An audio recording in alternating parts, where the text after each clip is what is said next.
பன்னீர்செல்வம் மற்றும் ஆனந்தன் அவர்களை மேடைக்கு அழைத்து வருமாறு கேட்டுக்கொள்கிறேன்.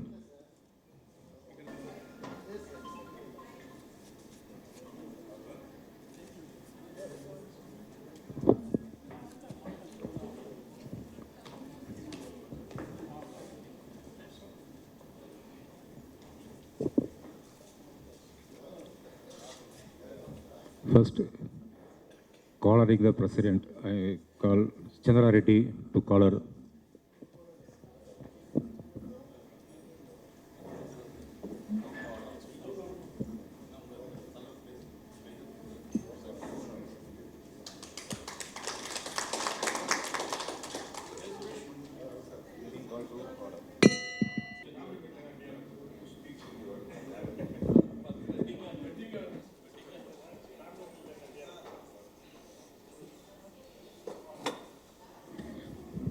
Good evening, students. Good evening, sir. Ramalingam sir. Good evening. நம்ம கிளப்பில் வந்து நம்ம பிரசிடெண்ட் வந்து லாஸ்ட் வீக்கில் வந்து $10,000 ரோட்ரி கொடுத்துருக்காரு. $10,000 வந்து பெரிய அமௌண்ட்டு, அரௌண்ட் 10 lakhs. அவர் வந்து அது ரொம்ப கிரேட்டு. இங்கே இன்னொரு வாட்டி இங்கே கிளாஸ் நல்லா இருக்கோம். இதை பற்றி ஒரே ஒரு கருத்து சொல்லிட்டு நான் முடிக்கிறேன். வாழை இலை வந்து நம்ம சாப்பிடும் போது நல்லா க்ளீன் பண்ணி எடுத்து வருவாங்க. அதுக்கப்புறம் தண்ணி போட்டு, சார் நான் கொஞ்சம் தெலுங்கு அதனால் மிக்ஸ் ஆகிடும், மன்னிக்கணும். வாழை இலை க்ளீன் பண்ணிட்டு டேபிள் மேலே போடுவாங்க. அப்புறம் வந்து நம்ம வந்து தண்ணி போட்டு நல்லா க்ளீன் பண்ணிட்டு இது பண்ணுவாங்க. அதுக்கப்புறம் அதில் நிறைய ஐட்டம்ஸ் ஒரு மேரேஜில் வந்து 20 வந்து 100-150 ஐட்டம்ஸ் ஸ்வீட்டு எல்லாம் வகைற கொடுத்துருவாங்க. நல்லா சாப்பிட்ட பிறகு அந்த வாழை இலையை எடுத்து போய் குப்பையில் போட்டுடுவாங்க. அந்த குப்பையில் போடும்போது நம்ம குப்பைக்கார கேட்டுச்சா, பாருங்க நீங்கள் வந்து நல்லா க்ளீன் பண்ணிட்டு சாப்பிட்ட பிறகு குப்பையில் போட்டாங்க, உங்கள் வேல்யூ அவ்வளோதான்னு அந்த நம்ம சொல்லிச்சா. அப்புறம் வந்து அந்த வாழை இலை சொல்லிச்சா, பரவாயில்லைங்க நான் எல்லோரும் சாப்பிட்டு கொடுத்த பிறகு தான் நான் வந்து எல்லாம் திருப்தியாக சாப்பிட்டேங்க, அது எனக்கு போதும் அப்படின்னு சொல்லிச்சா அந்த வாழையில. அதே மாதிரி வந்து மனுஷன் வந்து தவறிட்டாங்கன்னா நல்லா குளிப்பாட்டு அப்புறம் வெளியே தள்ளிடுவாங்க. அதுக்கப்புறம் காலியாக நம்ம உயிரோடு இருக்கும்போது தான் நம்ம நல்லது பண்ணோம். ஸோ இந்த மாதிரி வந்து ஒரு நம்ம ப்ரெசென்ட் வந்து இந்த மாதிரி அமௌண்ட்டு கொடுத்த பெரிய விஷயம். நீங்கள் கூட திங்க் பண்ணுங்க, வாழையில மாதிரி நம்ம லைஃப் இல்லாமல் கொஞ்சம் எல்லாம் டொனேட் பண்ணுற மாதிரி திங்க் பண்ணுங்க. Thank you.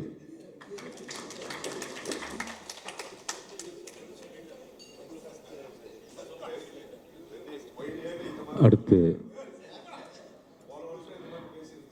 I request Anandan to introduce புலவர் ஐயா.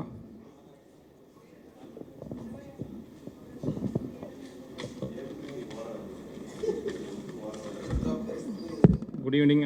அனைவருக்கும் மாலை வணக்கம். இன்றைய சிறப்பு விருந்தினர் புலவர் ராமலிங்கம் அவர்களை அறிமுகப்படுத்துவதில் நான் மட்டற்ற மகிழ்ச்சி அடைகிறேன்.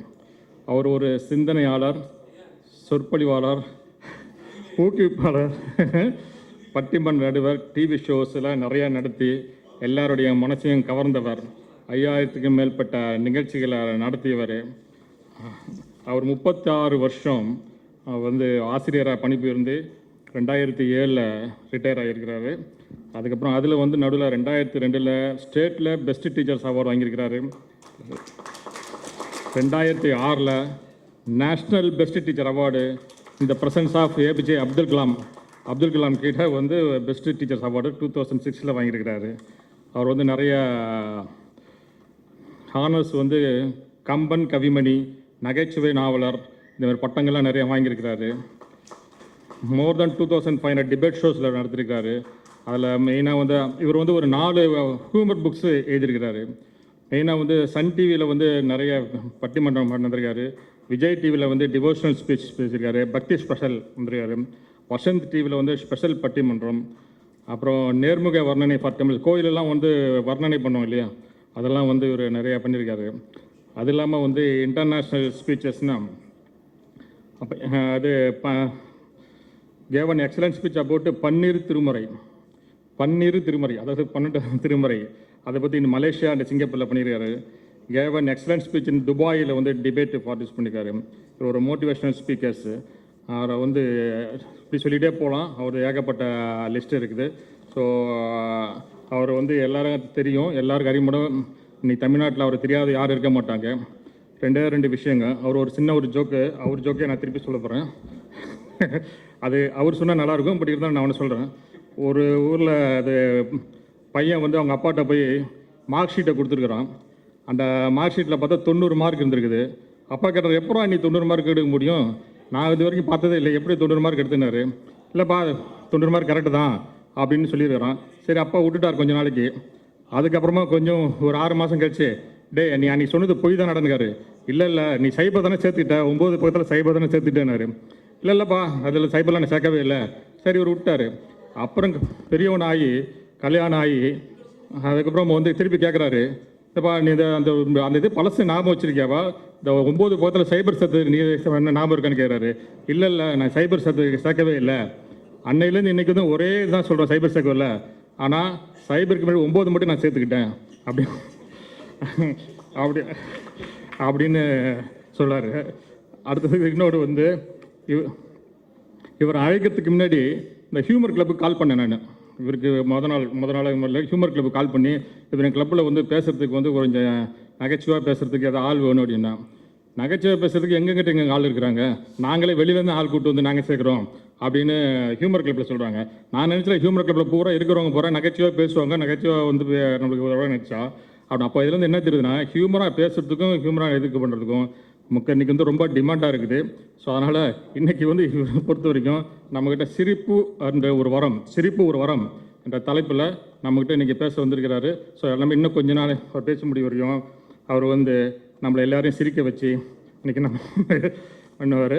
அதுக்காக நன்றி, வணக்கம் சார். உங்களை வந்து பேச அளிக்கிறதுக்கு ரொம்ப மகிழ்ச்சி அடைகிறேன். நேராக வரவும். பிஃபோர் வரதுக்கு முன்னாடி அவர் வந்து மரியாதை செய்கிறதுக்கு நம்ம பிரசிடெண்ட் அவர்கள் மரியாதை சொன்னார்.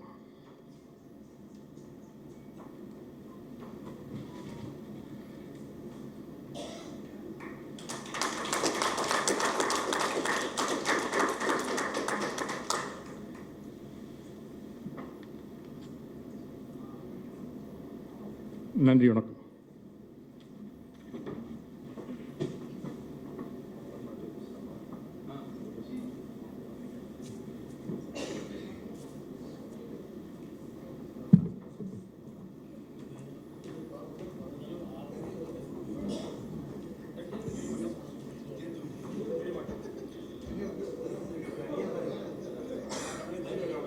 நம்முடைய ரோட்டரி அமைப்பை சார்ந்த தலைவர் உள்ளிட்ட அனைவருக்கும் என்னுடைய அன்பு வணக்கம்.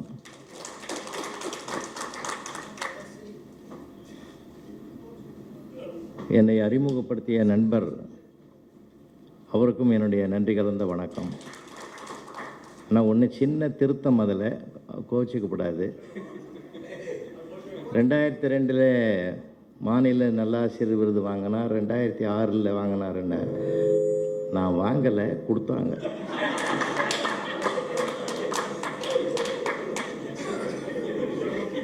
ஏன்னா நம்ம சமுதாயத்தில் நிறைய சொற்கள் விளையாடுது இப்போ. ஆமாம், அப்பா தண்ணி சாப்பிடணும்பான்னு நீங்களுமான்னு கேட்குறான். ரொம்ப ரொம்ப சிக்கலான காலம் இந்த காலம்.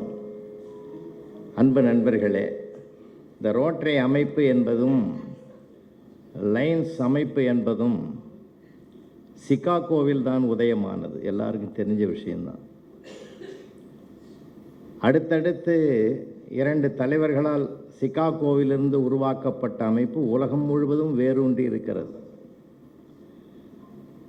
அதற்கு முன்னால் கொஞ்சம் நாம் ஆய்ந்து பார்த்தோம்னா, அந்த 2 லைன்ஸ் தோற்றுவித்த தலைவருக்கும் ரோட்டரி தோற்றுவித்த தலைவருக்கும் யார் ஒரு ஊக்க சக்தி என்று கேட்டால், சுவாமி விவேகானந்தருடைய உரைதான் அவர்களுக்கு ஊக்க சக்தியாக.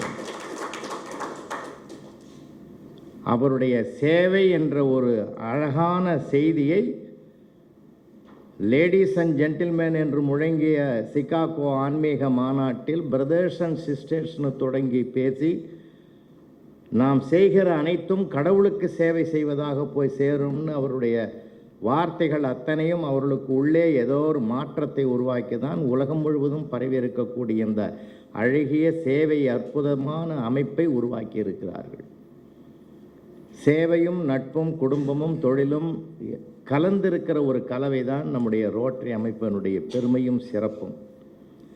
இன்றைக்கு அரசாங்கத்தாலே சாதிக்க முடியாததை ரோட்டரி அமைப்பு அகில இந்திய அளவிலே சாதித்திருக்கிறது என்றால் அது போலியோ ஒழிப்பு என்பதை நாம் மறந்துடக்கூடாது.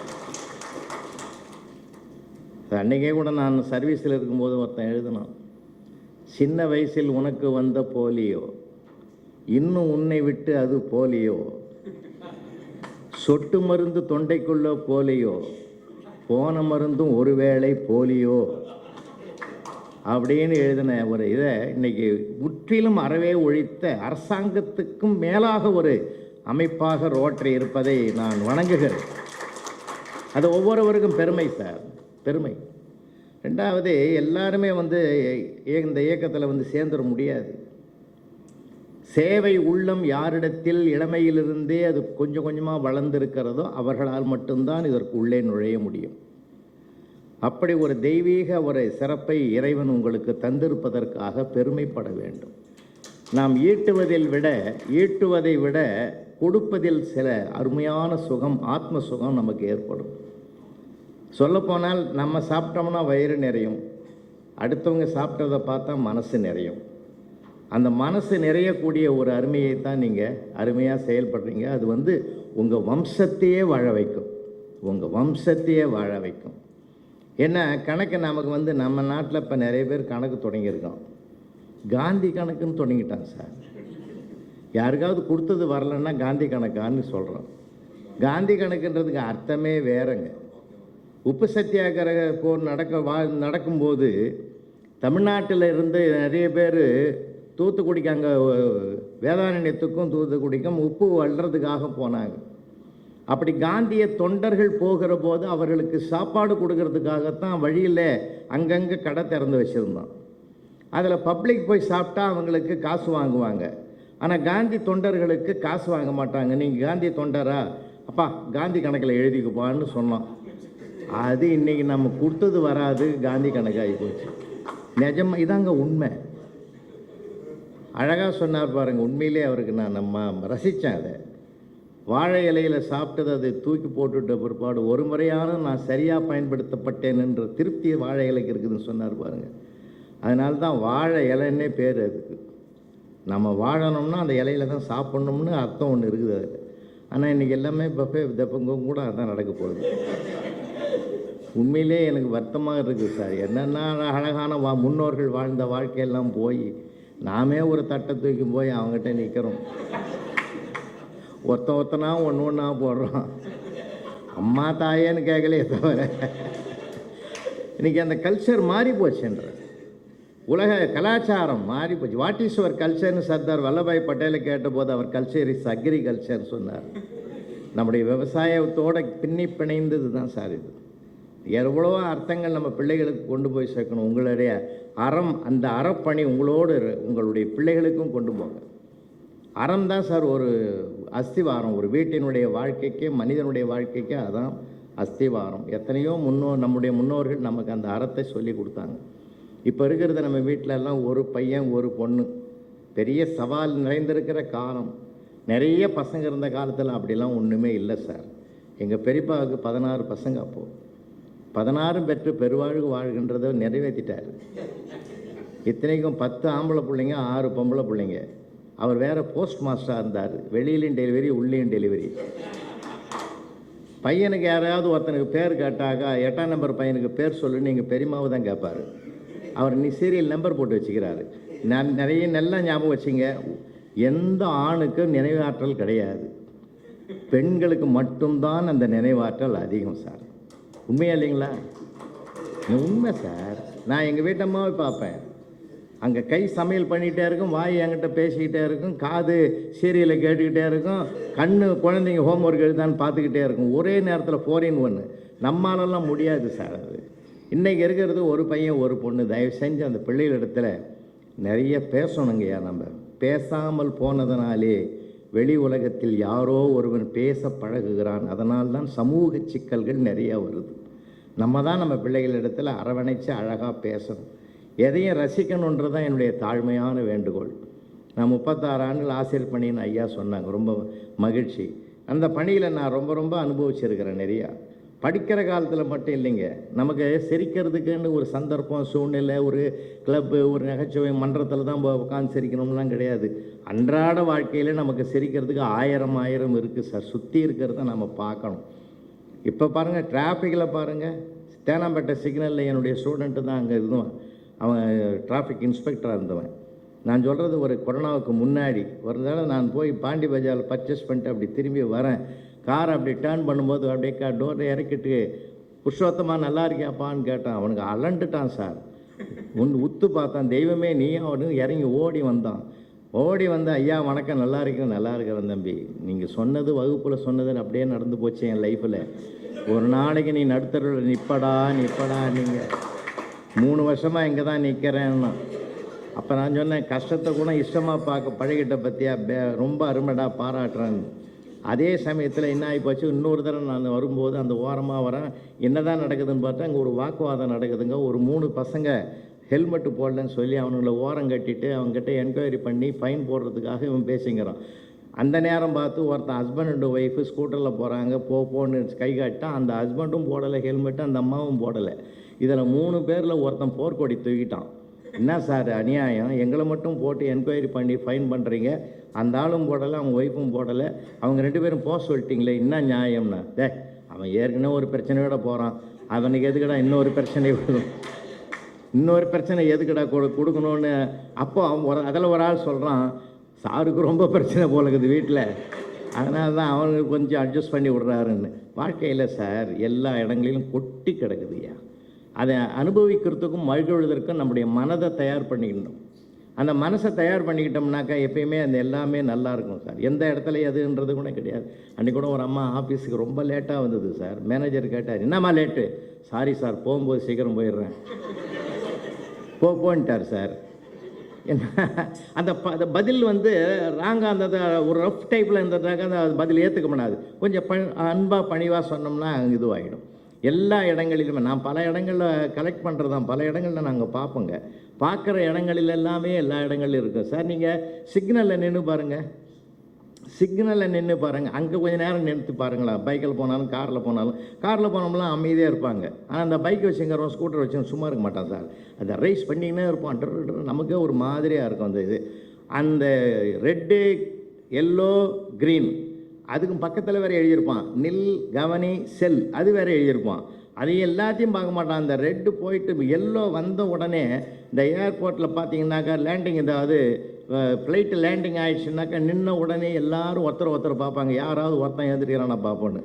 ஒரு ஆள் எழுந்துட்டா போதும் குபீர்னு எல்லாம் எழுந்துருவாங்க. அந்த மாதிரி அந்த எல்லோ வந்த உடனே என்ன பண்ணுவோம், ரேஸ் பண்ணிக்கிட்டே இருக்கிறோம், டக்குன்னு அடுத்தது க்ரீன் வரும்னு உள்ளே பாஞ்சிருவோம். அப்படி வேகமாக பாயிரும் போது இன்னும் பின்னாடி ஒரு 4 பேர் அவன் தான் போயிட்டானேன்னு பின்னாடி போயிடும். அப்படி தான் ஒரு சமயம் இதே சிக்னலில் ஒருத்தன் முன்னாடி போய் பின்னாடி 4 பேர் போயிட்டான் சார். பின்னாடி போன 4 பேரையும் அங்கே அந்த இன்ஸ்பெக்டர் ஓரமாக கட்டிட்டு நிறுத்திட்டார். ஏன் அந்த சிக்னலில் க்ரீன் வர்றதுக்குள்ளே ஏன் அவசரப்பட்டேன்னு. சார், எனக்கு முன்னாடி ஒருத்தர் போனார், அவரை விட்டுட்டிங்களே சார். அவரை எப்படா நாங்கள் பிடிக்க முடியும், எங்கள் மார்க்கெட்டிங் எக்ஸிக்யூட்டிவ் அவர் தான்டா, தினம் 5 தடவை இப்படி போவார், அவர் போயிட்டாருன்னு பின்னாடி 5 பேராக போவோம். எங்களுக்கு கேஸ் பிடிக்கிறவர், அவர் பிடிச்சி கொடுக்குறவர் அவர் தான், அவரை எப்படா நாங்கள் பிடிக்க முடியும்னா.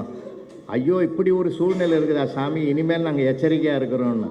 எந்த இடத்துலையுமே சார், பஸ் பயணத்தில் இருக்கோம், ட்ரெயின் பயணத்தில், எல்லா இடங்களிலுமே கொட்டி கிடக்குது சார்.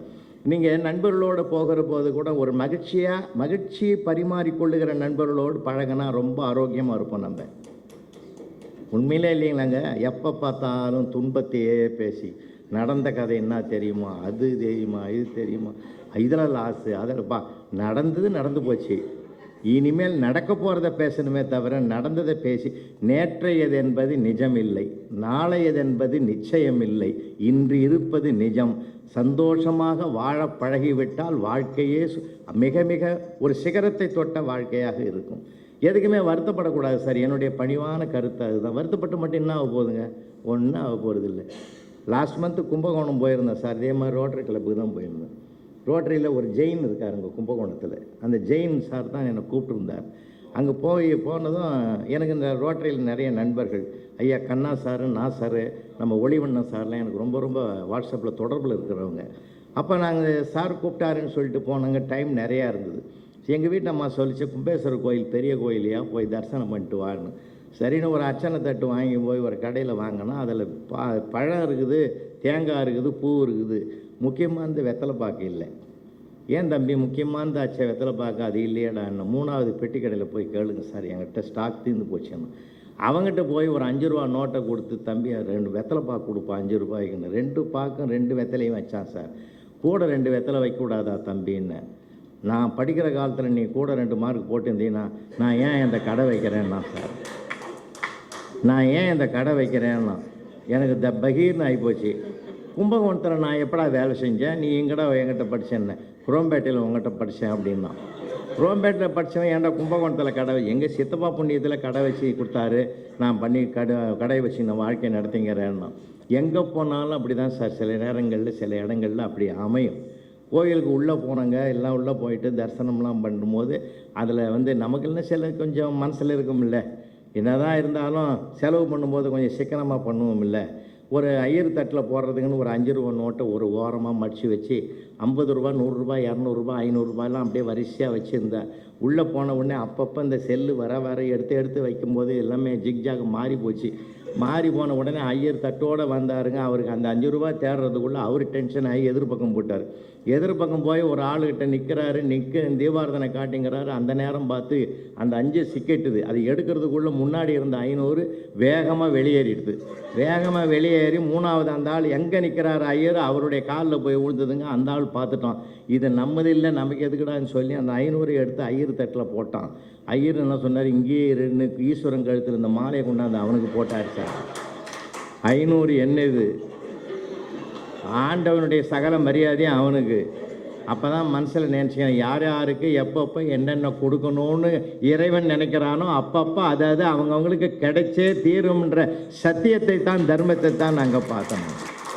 எனக்கு லாஸ் ஆகி போச்சேன்னு நினைக்கல நான், ஆனால் இதுதான் உண்மைன்றதை நான் நினச்சேன். நான் உபனிஷதம், பகவத்கீதை எல்லாத்தையும் உள்வாங்கினோம். ராமாயணம், மகாபாரதம்லாம் தலைகீழ் பாடம் எல்லாமே. அதனால் நான் அப்போ ஏன்னா சில மனிதர்களை புரிஞ்சுக்கிறது ரொம்ப ரொம்ப கஷ்டங்க. உபனிஷதம் தான் சொல்லுது, நாம் எதுவாக மாற வேண்டும் என்று சதா நினைக்கிறோமோ நாம் அதுவாகவே மாறுவோம். எண்ணங்கள் தான் வாழ்க்கை. சிகரத்தை தொடணும்னு நினச்சா தொட்டே தீருவோம். முடியும் சார். அதுக்கான முயற்சியும் பயிற்சியும் இருந்தால் கண்டிப்பாக எட்டும். அது அந்த அந்த நோக்கம்தான் மிக மிக முக்கியமானது. அதனால தான் வெள்ளத்தனையை மலநீட்டம் மாந்துறதும் உள்ளத்தனையது உயர்வுன்னார். எதையுமே நம்ம ரசிக்க பழகணும். ரசிக்க பழகிட்டுன்னு வச்சுங்களேன், எல்லா இடங்களிலும் நாம் தான் சார் ஜெயிப்போம். குற்றம் பாக்கின்னு சுற்றம் இல்லைன்னா குறைகளே, யாருக்கு குறைகள் இல்லை, எல்லாருக்கும் குறை இருக்குது சார். எனக்கு இல்லையா குறை? வாழ்க்கையில் நம்ம எவ்வளோ குறைகள் இருக்குது, நம்ம அறியாமலே வருதில்லை குறைகள். 2019 சிங்கப்பூரில் லிட்டில் இந்தியாவில் என்னுடைய தலைமையில் பிரம்மாண்டமான பட்டிமன்றம், தமிழர் திருநாள். அருமைச்சந்திரன் ஒரு நண்பர் இருக்கார், இன்றைக்கி அங்கே தான் இருக்கார். ஒரு கப்பல் தொழில் அதிபர். அவர் என்னுடைய நெருங்கிய நண்பர். நாகப்பட்டினத்துலேருந்து அங்கே போனவர். அவர் என்ன பண்ணார், நாங்கள் வந்த உடனே கொரோனா ஸ்டார்ட் ஆகிடுது. இன்டர்நேஷ்னல் லெவலில் எல்லா ஃப்ளைட்டையும் நிறுத்திவிட்டோம். ஒன்றில் அவங்க ஊர்லேருந்து ஒருத்தர் நம்ம சென்னையில் ஹாஸ்பிட்டலில் அட்மிட் ஆகிருக்கிறார் சார். பெரிய ஆஸ்பத்திரியில் 3rd ஃப்ளோரில் 303வது ரூமில் இருக்கிறாரு. நான் வர முடியாது, எப்படியாவது கொஞ்சம் நீங்கள் போய் பார்த்துட்டு வாங்க என் சார்பா அப்படின்னார். நான் என்ன பண்ணேன், பழமுதிர்ச்சோலையில் நிறைய பழமெல்லாம் வாங்கின்னு ஒரு பை நிறைய எடுத்துக்கின்னு அந்த ரூம் திறந்துக்குதோ, நம்ம டிஸ்டர்ப் பண்ணும்போது என்ன பண்ணுறதுன்னு யோசனை பண்ணின்னு போகிறேன். கதவு லேசாக திறந்துருந்தது. பரவாயில்லன்னு உள்ளே போன உடனே பெட்டில் படுத்திருந்தாலும் அள்ளறி அடிச்சு எழுந்தோம். இந்த மாதிரி பதறி தான்டா இந்த மாதிரி உடம்புக்கு எடுத்துக்கின்னு வந்து நிற்கிற, படு, கவலையே படாத, பதற்றப்படாத. என்ன இல்லை சார், அது எதையும் பேசாத, உன்னை பற்றி முழு ஹிஸ்ட்ரியும் அருமைச்சந்திரன் சொல்லிட்டாருன்னு படுத்துட்டான் சார். போனால் ஆப்பிள் எடுத்தும்போது ஒரு ஆப்பிள் எடுத்து கழுவி தோல் சீவி பீஸாக போட்டு 2 கொடுத்து 2 நாள் ஆச்சு அட்மிட் ஆகி மாத்திரை மருந்தெல்லாம் கொடுத்து. இப்போ ஹார்ட் பெயின் எப்படி இருக்குதுன்னு, ஹார்ட் பெயின் இருக்கிறவன் இசிஜி எடுக்க போய்க்கிறான் அப்படின்னாரு. அப்படின்னா நீ யாருன்னு அந்த ஆளுக்கு கூட 2 நாளாக துணைக்கு நின்று இருந்தேன். அவர் எழுந்து போன உடனே பெட்டு காலியாகுதுன்னு படுத்தேன் அப்படின்னு. இதை முதல்ல சொல்கிறது நான் தான் ஆரம்பித்தேன், எல்லாம் தெரியும் சொன்னேன். இது தெரியுமா உனக்குன்னா. அதனால் அறியாமையினால், நமக்கு தெரியாமையினால் பல சிக்கல்கள் குறைபாடுகள் நமக்கே இருக்கும் சார். குறைகளே நம்ம பார்த்து இருந்தால் நிறைகள் வருவதற்கு வாய்ப்பே இல்லை. அதையும் ரசனையாக ரசிச்சுட்டு போக வேண்டியது தான், வேறு வழி இல்லை. இன்றைக்கி கால ஓட்டம் அப்படி இருக்குதுங்க. ஏன்னா அன்றைக்கி கூட ஒரு அம்மா அத்தை சொல்லுமா, மாமியார் உட்காந்துங்கிறது மருமக கிராஸ் பண்ணி கிச்சனுக்கு போகுது. அம்மாடி கிச்சனுக்காக போகிறேன்? ஆமாம் அத்தை, அந்த பாலை சிம்மில் வைமா, சிம்மு 1 சிம்மு 2 கேட்டுது. ஏன்னா இன்றைக்கி இருக்கிற எல்லாமே படித்த பிள்ளைகள். உலகம் வந்து விஞ்ஞான ரீதியில் போய்கிட்டு இருக்குது. இப்போல்லாம் வந்து ஒரு சகஜமான மனோபாவம் அமைய பெற்றால்தான் வாழ்க்கை சுகமான பயணமாக இருக்கும். அதில் இது இன்பம் இது துன்பம்னு பார்த்துருந்தா வேலைக்கே ஆகாது சார். நான்லாம் பார்த்தீங்கன்னா என்னுடைய வீட்டில் பண்டலாக பேப்பர் வச்சுருக்கேன் சார். என்னுடைய ஸ்டூடெண்ட்டு கூட ஒருத்தர், யார் பேர் சொன்னீங்களே, இப்போ கூட வீடியோ காலில் போட்டு கொடுத்தாரு, துர்வாசரா. அவர் வந்து 1976 எங்கட படிச்சிருக்கிறார். எங்கள் ஸ்ரீபெரும்புதூரில் படிச்சிருக்கிறார். அப்போ தான் 72 தான் நான் அங்கே ஜாயின் பண்ணேன். நான் 72 ஜாயின் பண்ணி ஃபஸ்ட்டு முத பாடம் எடுக்கிறேன். நான் பாடம் எடுக்கும்போது நான் இப்படி தான் ஆரம்பித்தேன் சார் லெசனு. எப்படின்னா, ஒரு புவியீர்ப்பு சக்தி பூமிக்கு இருக்குதுன்னு கூட யார் நியூட்டன் கண்டுபிடிச்சாருன்னா, என்னைக்கு அவர் கேள்வி கேட்டார், இந்த பழம் ஏன் மேலே போகலை, கீழே ஏன் வந்ததுன்னு கேள்வி கேட்டார். அது ஆன்சர் ஆச்சு. உலகத்தில் பிரபஞ்சத்தில் ஆன்சர் அப்படியே இருக்குது. கேட்க தான் அந்த ஆன்சர் நமக்கு புரியும். விடைகள் உள்ளது, எப்பயுமே தீர்மானிக்கப்பட்டது. கேள்வி தாண்டா கேட்கணும், ஏன் எதற்கு எங்கே எப்படி எப்போதுன்னு கேட்கணும். ஒருத்தன் உடனே எழுந்தான், சார் நான் ஒரு கேள்வி கேட்கட்டுமா? கேள்றா ராஜா, நீங்கள் எப்போ சார் ரிட்டையர்மெண்ட்னு கேட்டான் சார். நான் அன்றைக்கி தான் ஏன் ஜாயின் பண்ணிக்கிறேன். அந்த துடுக்குத்தனமான சில பிள்ளைகள் எல்லாம் நான் வந்து பார்த்தோம்னா, அதில் இன்னொன்று பெரிய விசேஷம் என்னென்னா, பக்கத்தில் ஸ்ரீபெரும்புதூரில் பக்கத்தில் கிராமம் ஒன்று இருக்குதுங்க, ஆயக்குளத்தூர்னு. அந்த திருவள்ளூர் போகிற ரோட்டில் இருக்குது. அந்த குளத்தூரில் நான் போய் 2 வருஷம் எங்கள் பெரியம்மா வீட்டில் இருந்து அங்கே படித்தவன். அப்போ நான் பெருமையாக சொன்னேன், சார் இதே ஸ்கூலில் படித்து இங்கே தான்டா வேலைக்கு வந்துக்கிறேன். அதில் 2 பசங்க ஒருத்தன் பேசியிருந்தான், என்னடா பேசிங்கிறீங்கன்னு. இல்லை சார் அதெல்லாம் ஒன்றும் இல்லை, நீங்கள் கண்டினியூ பண்ணுங்கள். என்ன சொல்கிறா, எனக்கு கண்டினியூ பண்ண மனசு வரலன்னு. ஒன்றும் இல்லை சார், இங்கே படித்தா வெளியில் வேலை கிடைக்காது அப்படின்னு நான் சொன்னேன் சார். அவன் நம்பலை, இப்போயாவது நம்படான்னு சொன்னேன், வேறு ஒன்றும் இல்லை. அதனால் நமக்கு முன்னாடி ஒருத்தன் இருப்பான் தெரியுமா, எந்த இடத்துலையும். அது உறவுலையும் இருப்பான், நட்புலையும் இருப்பான், வெளி உலகத்தில் இருப்பான், சமுதாயத்தில் இருப்பான், எல்லா இடங்களிலும் இருப்பான் சார். எல்லார்ட்டையும் நம்ம வந்து பேதம் பார்த்தோம்னா நமக்கு வேலையே நடக்காதுங்க. அதையும் ரசித்து இதுவும் கடந்து போகும், இதுவும் கடந்து போகணும், போய்கிட்டே இருக்க வேண்டியது தான். அதை வந்து ஒரு ஈஸியாக எடுத்துகிட்டு போக வேண்டியது தான் சார். என்னுடைய பேப்பர்லாம் பார்த்தீங்கன்னா பயங்கரமாக எழுதியிருப்பான் சார் பையன். காந்தி ஜெயந்தி குறிப்பு வரீங்கன்றது, காந்தியை பற்றி 3 வரி எழுதிட்டு 4வது எழுதிக்கிறோம். ஜெயந்தியை பற்றி எனக்கு எதுவும் தெரியாதுன்னு எழுதிடலாம். நீங்கள் என்ன பண்ணுவீங்க, நீங்கள் அவனை போய் 18ஆம் நூற்றாண்டில் வாழ்ந்தவர்களை பற்றி குறிப்பு வரைகள்னா அனைவரும் மாண்டு விட்டனர்னு எழுதினான் சார். இல்லைன்னா நான் ஃபுல் மார்க் போட்டேன், இல்லைன்னா ஒரு ஆளை காட்டணுவான். ரொம்ப வில்லங்கமான பசங்க சார். நாமெல்லாம் படித்த காலத்தில் இருந்த நிலைமையெல்லாம் வேறங்க, இப்போ இருக்கிற நிலைமை வேறு. சிமெண்ட்டு தயாரிக்க வேண்டிய மூலப்பொருளில் எழுதுகிறான்னு ஒருத்தன் எழுதிக்கிறான். எந்தெந்த மூலப்பொருள்களை கொண்டு அது தயாரிக்கப்படுமோ அந்தந்த மூலப்பொருளால் அது தயாரிக்கப்படும். நீங்கள் என்ன பண்ணுவீங்க, நீங்கள் அதை அடிக்கவும் முடியாது, அதை டிக் அடிக்கவும் முடியாது. நானே கேட்டேன், என்னடா இப்படி எழுதிக்கிறேன்னே சார், அது ஒன்றுமே புரியலையடா, இப்படியும் வர மாட்டேறான் சார், அட்ஜஸ்ட் பண்ணி போடுங்க சார் மார்க்குன்றான். அதனால் இன்றைக்கி இருக்கிற பிள்ளைகள் நான் ரொம்ப ரசிப்பேங்க. என் ஒருத்தனை கூட நான் அந்த 36 இயர்ஸ் சர்வீஸில் ஒரு ஆளை கூட நான் அடித்ததில்லை சார். அதிகாரம் ஒரு கையில் இருக்கும், அன்பு ஒரு கையில் இருக்கும். அதிகாரத்தை எடுப்பவர்கள் தோற்று போவதற்கு வாய்ப்பு இருக்கிறது. அன்பை கையில் எடுத்தால் ஜெயித்து கொண்டே இருக்கலாம் என்ற ஒரு காரணத்தில் தான் பிள்ளைகிட்ட கட்டலாம். இன்னும் நான் மனமிறங்கி சொல்கிறேங்க, அவனிடத்தில் கற்றுக் கொடுத்ததை விட அவனிடத்தில் கற்றுக்கொண்டது ஏராளம். என்ன அழகாக பேசும் தெரியுமா பிள்ளைங்க, ரொம்ப அருமை. எங்கள் கிளாஸ் டீச்சரில் எங்கள் ஸ்கூலில் ஒர்க் பண்ண இந்த மேத்ஸ் டீச்சர் சார், இதெல்லாம் ஹிஸ்ட்ரி நடந்தது. அந்த அம்மா சாந்தகுமாரின்னு பேருங்க. அவங்க வந்து ஒரு பேப்பரை தூக்கின்னு வந்துட்டாங்க சார். நீ செல்லம் கொடுத்து எல்லாம் கெட்டு போச்சு, நீ தான் எல்லாத்துக்கும் காரணம். நான் ஒரு கேள்வி கேட்டுக்கிறேன், அவன் என்ன எழுதிக்கிறான் பார் அப்படின்னு. என்னம்மா கேட்டேன்? அவங்க என்ன கேட்டிருக்காங்க, காலமும் நேரமும் ஒரு கணக்கு கேட்டிருக்காங்க.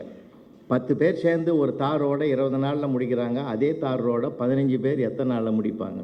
அவன் எழுதிக்கிறான், இது அனாவசியமான கேள்வி. ஏற்கனவே 10 பேர் போட்டரோட மறுபடியும் எதுக்கு 15 பேர் போடுறாங்க? 3வது வரி எழுதிக்கிறான் சார், இது அரசாங்கத்துக்கு வீண் செலவுன்னு எழுதிக்கிறான் சார். அப்புறம் இதை இந்த பேப்பரை படிச்சுட்டு நான் சொன்னேன், அவன் தான்மா சரியாக எழுதிக்கிறான், நீ அவனை ஒன்று தப்பாக நினச்சி அடிச்சுவிடாத, அவன் தான் கவுன்சிலராக வந்தாலும் வருவான். ஏன்னா சமுதாயத்தை பற்றி எழுதிக்கிறான். அந்த ரோடு கான்ட்ராக்ட் எடுத்தாலும் எடுப்பான்.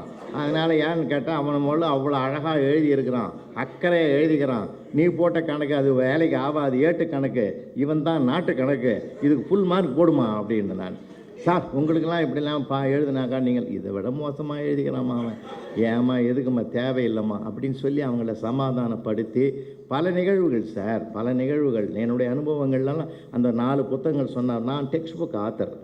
ஒரு 10 வருஷத்துக்கு முந்தைய செட்டு படித்தாங்க பாருங்கள் பிள்ளைகள். 7ஆம் வகுப்பு தமிழ் பாட புத்தகம் நான் தான் தயார் பண்ணது, 8ஆம் வகுப்பு தமிழ் பாட புத்தகமும் நான் தான் தயார் பண்ணது. முழுக்க முழுக்க முழுக்க தர்மத்தை மட்டுமே அதில் நிறைய பாடங்களை வலியுறுத்தி சொன்னேன். ஏன்னா அதுதான் இன்றைக்கி காணாமல் போயிருக்குது சார். எங்கள் ஊர்லேயே ஒருத்தன் ஆவேசமாக பேசினான் சார், விழுப்புரம் பக்கத்தில். என் சொத்தெல்லாம் தர்மத்துக்கு எழுதிட்டான்னா சார், ஊரே கொண்டாடிச்சு. அப்போ தான் அவன் சம்சாரத்து பேர் தர்மம்னு அப்புறம் தான் தெரிஞ்சுது. எழுதி அதனால் என்ன லாபம் மற்றவங்களுக்கு சொல்லுங்கள் பார்ப்போம். இன்னைக்கு இருக்கிற உலகம் ரொம்ப ரொம்ப கஷ்டமாக இருக்குது சார். சுயநலங்கள் பெருகி போகிறது. நீங்கள் எல்லாம் சந்தோஷப்படுங்க, பெருமைப்படுங்க. ஐயா கூட சொல்லும்போது சொன்னாங்க அன்னதானத்துக்காக நிறைய கொடுத்துருக்காங்க. உண்மையிலே உலகத்திலே சிறந்த தானம் அன்னதானம். அடுத்தவனுடைய பசியை போக்குறது. முந்தா நாள் ஓங்காரக்குடியில் தான் நான் பேசினேன். துறையூர் ஓங்காரக்குடியில் பேசினேன் சார். அந்த மகான் தினம் 1000 பேருக்கு சாப்பாடு போடுறாங்க சார் அந்த குடியில். கண்ணால் பார்த்துட்டு வந்தேன் நான். ரொம்ப அருமையாக உலகம் முழுவதும் நடக்குது. அந்த பசிப்பிணி மருத்துவராக அருட்பிரகாஷ் வள்ளலார் காலத்துக்கு பிறகு அது தொடர்ந்து பூமி முழுவதும் நடக்குது. இந்தியா முழுவதும் நீங்கள் சர்வே பண்ணி பாருங்கள், பசியால் ஒருவன் இறந்தான் என்ற வரலாறு இல்லாத நாடு நம்ம பாரத பூமின்றது தான் என் முக்கியம். அதனால் இன்றைக்கி அந்த பிள்ளைகளுக்கு அந்த தர்ம குணம், அறக்குணம், கொடுக்குற ஈகை பண்பு எல்லாவற்றையும் நாம் கொஞ்சம் நல்ல பண்பாட்டையும் சொல்லிக் கொடுங்க. ஏன்னா மார்க்குன்னு மார்க்கை கட்டி நழுவுது இந்த உலகம். மார்க் ஹையஸ்ட்டு மார்க் எடுத்தவன் தான் நல்ல பிள்ளைன்ற நினைக்கிற மதிப்பீடு போய் பண்பிலே மனித மதிப்பு குறையாமல் வாழ்கிறவன் தான் நல்ல பிள்ளைன்னு உருவாக்கினாலே போதுங்க. ரொம்ப மகிழ்ச்சியான ஒரு காலத்தை நாம் அதை உருவாக்கணும் இன்றைக்கி இருக்கிற பிள்ளைகளுக்கு மத்தியில். அதனால தான் நான் சொல்கிறது, எத்தனை கோடி இன்பம் வைத்தாய் எங்கள் இறைவான்னா பாரதி. வாழ்நாள் முழுவதும் பட்டினி கிடந்தான் சார் பாரதி. அடிவயிறுக்கு காஞ்சி கிடந்தது அவனுக்கு. செல்லம்மா அவனுடைய மனைவி எதுக்குமே பதிலே சொல்ல மாட்டாங்க. அந்த அம்மா மாதிரி ஒரு புனிதவதி உலகத்திலே பார்க்க முடியாது. அந்த மனுஷன் சக்தி உபாசகன். உப்புக்கும் பருப்புக்கும் அரிசிக்கும் அவர் போய் பாடலை சார், தேச விடுதலைக்காக பாடினார். எவ்வளோ பெரிய உயரிய சிந்தனை. நம்முடைய எப்பயுமே ஒரு தப்பு நடந்தால் கூட அதை எப்படி மறுக்கணுன்றது நான் எனக்கு பல நண்பரிடத்தில் நான் கற்றுக்கிட்டேன். ஒரு நண்பர் அவங்க வீட்டுக்காரரு அந்த உட்கார்றாரு, அந்த அம்மா சாதம் பரிமாறுது. வாழை இலை, ஐயா சொன்ன மாதிரி வாழை இலை போட்டு காய்கறியெல்லாம் வச்சு சாதம் பரிமாறி சாம்பார் ஊற்றுச்சு அந்த அம்மா. ஒரு வாய் பிசைஞ்சு வச்சான். எப்பயுமே நம்மளால் சாப்பிடும்போதே பேசிக்கிட்டு சாப்பிடுவோம் இல்லைங்களா? அதாவது குறிப்பாக தமிழ்நாட்டில் இருக்கிறவங்களுக்கு பேசாமல் இருக்க முடியாது உலகத்திலேயே. நமக்கு அந்த இதை பேசினா தான் நம்ம. அதனால தான் அமெரிக்காவில் நம்ம பிள்ளைங்க இருந்தால் கூட 1 மாதத்துக்கு மேலே அங்கே இருக்க மாட்டோம். ஏன்னா அங்கே பேசுகிறதுக்கு ஆளே கிடையாது. அதனாலே அங்கே பேசாதது மொத்தத்தையும் இங்கே வந்து பேசி தீர்த்துருவோம். அதனால் நமக்கு என்ன பண்ணுவாங்க, சாப்பிடும்போதே பேசுவாங்க. ஒரு வாய் சாதம் அப்படி சாம்பார் சாதத்தை வச்சுட்டு அவன் பேசினான். இந்த முரட்டுக்காலை படத்தை பாரதி ராஜா என்னமா டைரக்ட் பண்ணார், அற்புதம் அற்புதம்னா. யோ உனக்கு விஷயம் தெரிஞ்சால் பேசு, தெரியலைன்னா கம்முனுது. முரட்டுக்காலை படத்தை டைரக்ட் பண்ணது நம்ம எஸ்பி முத்துராம் ஐயா. அது கூட தெரியாமல் பேசுகிற செல்லம், இதெல்லாம் ஞாபகம் வச்சிரேடி அம்மா. இந்த சாம்பாரில் உப்பு போடணுன்றது மட்டும் ஏண்டி மறந்தேன். அந்த அம்மாவே சிரிச்சிட்டு நாளையிலேருந்து போடுறாங்க அப்படின்னு. ஏன்னா நம்ம கடுமையான வார்த்தைகளால் சாடுவதை விட மென்மையான வார்த்தைகளால் பல மேன்மைகளை அடையலாம் சார். நிறைய விஷயங்கள். வார்த்தைகள் என்பது பலம், வார்த்தைகள் என்பதே பலவீனம். கோபம் வரும் சார். வரும்போது நம்ம உணர்வுகளே அதை அடக்கிக்கிட்டோம்னு வச்சுங்களேன், ரொம்ப மகிழ்ச்சியாக இருக்கும். அன்றைக்கி கூட ஒரு ஹோட்டலில் நீங்கள் எல்லா இடங்களையும் பாருங்கள், ஹோட்டலில் கூட நம்ம சுற்றி என்ன நடக்குதுன்னு பாருங்களேன். அதுக்குன்னு வேணாம், நம்ம கண்ணில் தெரிஞ்சால் பாருங்கள், காதில் கேட்டால் ரசிங்க. அன்றைக்கி உட்காந்தான் சார் ஒரு ஹோட்டலில். தம்பி ஒரு ஆள் உட்காந்தான், சர்வர் தம்பி தண்ணி கொண்டாந்து வச்ச வேகத்தில் எழுந்து போயிட்டான் சார். அவன் கல்லாப்பட்டியிலேருந்து ஓனர் கேட்டார், என்னடா அவன் வச்ச தண்ணி கூட குடிக்கல, அவ்வளோ வேகமாக போனான், என்னடா சொன்னேன் அவங்ககிட்டன்னு. ஒன்றுமே இல்லை சொல்ல முதலாளி, இங்கே சாப்பிட்டா வீட்டில் சாப்பிட்ட மாதிரி இருக்குன்னு சொன்ன முதலாளி. அவன்தாளுக்கு அவ்வளோ கோவம் வந்துடுது. அவன் அங்கே சரியில்லை தான் இங்கே வந்தான். இங்கேயும் அதே மாதிரி இருக்கணும்னு அவனுக்கு அவ்வளோ கோவம் வந்துடுது. ஏன்னா யாருக்குள்ளே என்ன இருக்குன்னு யாருக்கா தெரியுமா ஐயா? நீங்கள் எந்த மனிதனுக்குள்ளேயாவது கடவுளே அவதாரத்தை நிறுத்திட்டார் தெரியுங்களா? கிருத யுகம், திரேதா யுகம், துவாபர யுகம், கலியுகம். பெருமாளே நிறுத்திட்டார் 10 அவதாரத்தோட. கல்கியோட முடிஞ்சு போச்சுங்க. ஏன் அவதாரம் எடுக்கலைன்னாக்கா இனிமேல்லாம் அவரால் எடுத்து யாரையும் பார்க்க முடியாது. ஒரு ராவணன் இருந்தால், ஒரு துரியோதனன் இருந்தால், ஒரு இரணியர் இருந்தால், ஒரு பத்மாசுரன் தான், ஒரு சூரபத்மா இருந்தால் அடையாளம் தெரிஞ்சுது. இன்றைக்கி எவன் சூரபத்மன் எவன் இரணியன்னு நம்ம சுற்றி யாருக்கும் தெரியல. அவன் எதிர் வீட்டில் இருக்கிறானா, பக்கத்து வீட்டில் இருக்கிறானா, நம்ம ஊர் உள்ள இருக்கிறானா, எங்கே இருக்கிறான்னு யாருக்கும் தெரியாது. அதனால் பார்த்தாரு, ஞானிகளை அனுப்பு பூமிக்கு, அவங்க முடிஞ்ச வரைக்கும் தீர்த்துட்டோம்னு. ஏன்னா இன்றைக்கி இருக்கிற சிக்கல் அப்படி இருக்குது சார். வாழ்க்கையில் எல்லாத்தையும் நம்ம மகிழ்ச்சியாக எடுத்துக்கிட்டு போகிற பாதையில் நம்ம பயணித்தோம்னா உண்மையிலே நான் மீண்டும் நினைவுபடுத்துகிறேன், நிறைய பேசணும் பிள்ளைகள் இடத்துல. வீட்டில் போய் தயவு செஞ்சு 1 மணி நேரமாவது ஒரு நாளைக்கு டிவியெல்லாம் நிறுத்தி விட்டு, ரேடியோவெல்லாம் அதுவே நிறுத்தி போச்சு, டிவியை நிறுத்திட்டு இந்த டிவி ஒன்று பாருங்கள். இந்த கருவி வந்த பிறகு தான் சார் சிக்கல் அதிகமாகுது. இது அவசியமான கருவி தான், இல்லைன்னு சொல்லலை. ஆனால் இது அனாவசியத்துக்கு நிறைய பேருக்கு பயன்படுது. இப்போ உண்மையாக இல்லைங்களா? ரொம்ப கஷ்டம். இது உள்ளங்கையில் இருந்தால் உலகத்தில் என்ன நடக்குதுன்னு தெரியும். இதை கீழே வச்சிங்கன்னா தான் உங்கள் வீட்டுக்குள்ளே என்ன நடக்குதுன்னு தெரியும். நம்ம வீட்டுக்குள்ளே என்ன நடக்குதுன்னு தெரியாமல் உலகத்தை ட்ரம்ப்பு பற்றி நமக்கு என்ன அவசியங்குது? இன்றைக்கி என்ன அறிக்கை விட்டார் ட்ரம்ப்பு, அது எதுக்கு நமக்கு தேவையில்லை. நம்ம வீட்டுக்காரர் என்ன சொன்னார், வீட்டுக்காரம்மா என்ன சொல்லிச்சு, இதை மறந்துடுறோம் நாம். புதின் என்ன பண்ணார், ஈரானுக்கு இஸ்ரேலுக்கு என்ன ஆச்சு பிரச்சனை, ஈரானுக்கு இந்த கேள்விகளை பார்க்கறது நம்ம வீட்டுக்குள்ளே என்ன நடக்குதுன்னு பார்ப்போமே. ரொம்ப ஆமாம் சார், ரொம்ப கஷ்டம். பல இடங்களில், சில இடங்களில் பாருங்களா, அந்த வீட்டை பற்றி கவலைப்பட மாட்டாங்க, பெரிய பெரிய விஷயங்கள்லாம் பேசின்னு இருப்பாங்க. சம்மந்தம் இல்லாத அந்த அம்மாக்கிட்ட போய் பேசினா அந்த அம்மா கோபம் வரும். அதனால் பல இடங்களில் பல சிக்கல்கள் காரணம். அன்றைக்கி கூட விநாயகர் சதுர்த்தி அன்றைக்கி ஒரு பிள்ளையார் கோயில் வாசலில் போய் பிள்ளையாரப்பான்னு நான் கும்பிட்டுங்கிற ஒரு பையன் சத்தமாக கும்பிட்டான் சார். ஈரானுக்கும் இஸ்ரேல் நடக்கிற சண்டை 3வது உலக யுத்தமாக வந்துடக்கூடாது பிள்ளையாரப்பா, உன்னை தான் நான் நம்பின்னுக்கிறேன், எவனையுமே நம்ப முடியல, ஆளாளுக்கு ஒரு ரமேஷத்தில் மாறுறான், நீயாவது அதை தடுத்து நிறுத்தணும்னா. என் மனசு கேட்கல, உன் மனிதநேயத்தை பாராட்டண்டா, என் கண்மணி வாடான்னு ஒரு பேனாவை கூட அவனுக்கு பரிசு கொடுத்தேன் சார். இது எனக்கு 2 உலக சண்டை நடந்து ஏண்டா நடந்ததுன்னு நாங்கள் வருத்தப்பட்டு கிடக்கிறோம். போன எக்ஸாம்பிள் கூட எங்கள் டீச்சர் கேட்டாங்க, 2ஆம் உலக போர் ஏன் நடந்ததுன்னு. எனக்கு ஆன்சர் தெரியல. முதல் உலக போர் சரியாக நடக்காதனால 2ஆம் உலக போர் நடந்ததுன்னு நான் எழுதினேன். அதுங்களை 4 அடி அடித்து எனக்கு மார்க்கும் போடாமல் பண்ணாங்க சார். இது 3வது வேர்ல்டு வார் வந்தால் நமக்கு தாங்காது சாமி, பூமியே தாங்காது. பூமி தாங்குதோ இல்லையே, நாங்கள் தாங்க மாட்டோம்யா. எதுக்கு அந்தந்த வருஷம் அந்தந்த இதெல்லாம் வச்சுக்கிட்டு யார் போராட்டம் பண்ணி அதை படித்து என்ன சார் ஆக போகுது? அதை படித்து என்ன ஆக போகுது? உன் தெருவில் என்னென்ன குறைன்னு கேளுங்க, நான் எல்லாத்தையும் எழுதுகிறேன். இதை விட்டுவிட்டு எங்கேயோ எத்தனையோ நூற்றாண்டில் நடந்த சண்டையெல்லாம் போட்டு ஏன் சார் என் உயிரை வாங்குறீங்க? இவ்வளோ விளக்கம் சொன்னான் சார். எனக்கு பல பேர்கிட்ட நான்லாம் பேசுகிறதே பயமாக இருக்குது இப்போது, நிஜமாக சொன்னேன். அப்படி இந்த நம்மால் சும்மா இருக்க முடியல. அன்றைக்கி போனதில் ஒரு 6 மாதத்துக்கு முந்தி ஒரு பார்க்கில் போய் உக்காந்துக்கிறேன். ஈவினிங்கில் ஒரு சின்ன அது ஒரு இளைஞன் சார், ஒரு 17 வயசு இருக்கும், சிகரெட் பிடிக்கிறான் சார். அது வளையமாக போகுது சார். எனக்கு ரொம்ப ஆச்சரியம். சும்மா போயிருக்கலாம்ல, நான் எழுந்து போய் முதுகில் தட்டி, சூப்பராக பிடிக்கிறடா, எப்படா அந்த வளையமாக போகுதுன்னு ஒன்று தரம் கற்றுக்கிறியான்னா. அதுக்காக இல்லைடா, ஆனால் தப்பு இல்லையா தம்பி, ஒரு நாளைக்கு எத்தனை பாக்கெட்டு பிடிக்கிறடான்னு. சார் 2 வருஷமாக தான் சார் இந்த பழக்கம் வந்துடுது. ஒரு நாளைக்கு 5 பாக்கெட்டு. ஒரு பாக்கெட்டு என்ன விலை? 50 ரூபா சார். நான் வாதியார் இல்லையா, கணக்கு அசல் வட்டி, கூட்டு வட்டி, தனி வட்டி எல்லாத்தையும் போட்டு ஒரு 2 லட்சம் ரூபாய் லாஸ் பண்ணிட்டேடான்னு. இவ்வளோ ஞானமாக பேசுகிறீங்களே சார், உங்ககிட்ட 2 லட்சம் ரூபாய் பேலன்ஸ் இருக்குதான்னா. இல்லைன்னு. அது எதுக்கையா என் உயிரை வாங்குறேன்? நானாவது அனுபவிச்சுக்கிறேன், நீ அது கூட இல்லைன்னா சார். சரி தம்பி, நான் பேசுறது தப்பு தான்ப்பா, பொறுத்துக்கோன்னு சொல்லிவிட்டு நான் புறப்படுறேங்க. அவன் அங்கேருந்து கூப்பிட்டான் சார். சார், நீங்கள் எதிலிருந்தும் எதையும் கற்றுக்கலான்னு சொல்கிற ஆள், நீங்கள் டிவியில் பேசுனதை நான் பார்த்தேன். நான் ஒன்று மேட்ரு சொல்கிறேன், உட்காருங்கண்ணா. என்னடா சொல்ல போகிறேன்னு. நாளைக்கு நான் சொல்கிற மாதிரி ஒரு சிகரெட் பிடிக்கிறோன்னு பாருங்கள். அப்படியாப்பா, என்ன சொல்லு? ஒருத்தன் புகையை கீழ் நோக்கி விட்டான்னா ரொம்ப கவலையில் இருக்கிறான், ஃபீலிங்கில் இருக்கிறான்னு அர்த்தம். மேலே விட்டான்னா ரொம்ப ஜாலியாக இருக்கிறான்னு அர்த்தம். சாம்பலை கூட தட்டாமல் அப்படியே வச்சுருந்தான்னா டீப்பாக சிந்திக்கிறான்னு அர்த்தம். ஒரு அழுத்திட்டு எழுந்தான்னா முடிவுக்கு வந்துட்டான்னு அர்த்தம்.